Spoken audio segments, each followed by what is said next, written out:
ಇದ್ದಾರೆ ನೋಡಿದ್ಮೇಲೆ ಹಾಕೊಂಡ್ಮೇಲೆ ಹೇಳ್ತಾರೆ ಅವರೇ ಪೀಸ್ ಯಾವ ಥರ ಬಂದಿದೆ ಏನು ಅಂತ. ರೈಸ್ ನೀಟಾಗಿ ಬಂದಿದೆಯಾ, ಟೇಸ್ಟ್ ಚೆನ್ನಾಗಿದೆಯಾ,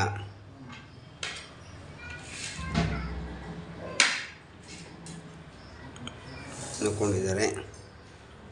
ರೈತ ಹಾಕ್ಕೊಳ್ಳಿ ಸರ್.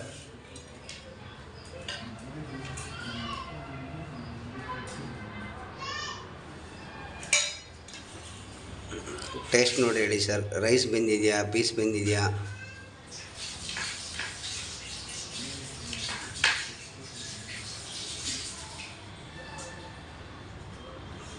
ಚೆನ್ನಾಗಿದೆಯಾ, ಪೀಸು ನೀಟಾಗಿ ಬೆಂದಿದೆಯಾ, ರೈಸು ನೀಟಾಗಿ ಬಂದಿದೆಯಾ, ರೈತ ಚೆನ್ನಾಗಿದೆಯಾ, ರೈತ ನೋಡಿ, ರೈತ ಟೇಸ್ಟ್ ನೋಡಿ.